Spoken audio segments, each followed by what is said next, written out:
Hey there, this is the end. I have known you all for a very long time now. A whole year. We've lived through spring and summer and fall and winter, and now it's becoming spring again. Apparently, it's supposed to be spring in like 3 days. I find that highly exciting. Oh, I should ask a question, huh? Question. Oh, what things have I learned from being part of a year of questions? And wow, there's a lot of assorted things I could say. One thing I learned is that making videos is a lot more fun than I ever thought it would. Like when I started out, all my videos were about something semi-serious. But then over the summer I got kind of crazy and did videos about other things like fishing and riding the bus. I don't know if you had any fun watching the videos, but I had way too much fun making them. Like, it doesn't even compare to anything. Finding a good place to film your video is way harder than it sounds. You think, oh, the light's on, it'll work. You know what happens if I turn off this little bright lamp here? Yeah. And then the screen pulsates, or whatever the right word is. And that's no good, like, at all. So, yeah. Which reminds me of another thing. Getting a haircut is a really good idea. Yeah. Anyway, something else I've learned is that people, after all, are very similar.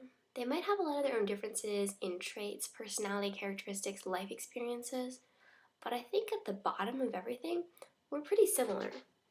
The reason I say this is because coming onto this video project, I thought pretty much no one could relate to me. That's what I thought. I thought I was really unique and people just did not naturally understand me.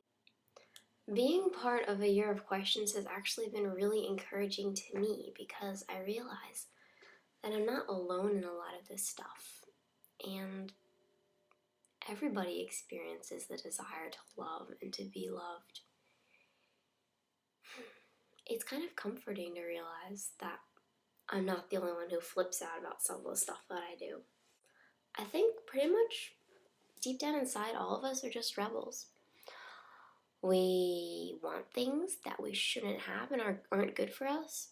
And God tells us what's good for us and that He knows what He's doing, but we don't believe Him. We just want God to prove His character. And we're not happy until we have made God prove His character to us. When that doesn't matter at all. If we take God's character as a given and work from that, everything else works so much better. Yeah, things like that are what I learned. Ending reminds me of the ends of things and resolution. So resolution in December 24th, I was asking about resolution and how much resolution we can reasonably expect from God. And I think that question is just written completely wrong. It's not about expectations. How much can we expect from God? It's how much resolution are we going to ask for? Because God is faithful to the degree that we ask Him. When I find myself kicking, screaming, crying out for salvation, for help, and for resolution, and light and hope, it comes. God's just amazing like that. His love doesn't make any sense by worldly standards where everything is something that you earn. God is not like that at all. Grace is not like that at all. Oh my goodness. I guess an addendum to that video is that I believe a very large degree of resolution exists here on earth if we're willing to make God our answer and let Him be the peace in our lives. We can't change things that happened. We can't change our sin nature, but we can become new people. And because of that, everything old is passed away and the new has come. It's like what forgiveness means. And so maybe it's the spring, but I'm just incredibly hopeful right now. I have to say I've tried to make this part of the video like 8 times and I just can't express to you. If we actually took God at face value and said, okay, He knows what He's talking about, and stop trying to make Him prove Himself, life is so much different and so incredible. I've been listening to this song by Lights. It's called The Year of the Cure. I've been listening to it nonstop.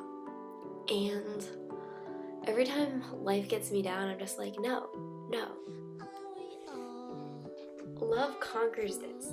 Love is more important than me being stressed out about this, or beating myself up because I'm failing at something or other, or I'm not relating to people well, or anything.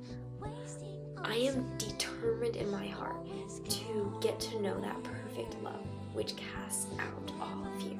If that's the love I am living by, there is no fear. There's no anxiety. There's only hope and grace and love. So, I guess that's my analysis of my year. Thanks for sticking with me through the end of this year and some thoughts about resolution. I hope you all have a wonderful Friday, and yeah, thanks for being there to watch. Thanks for inviting me to be on the project. Have a good weekend.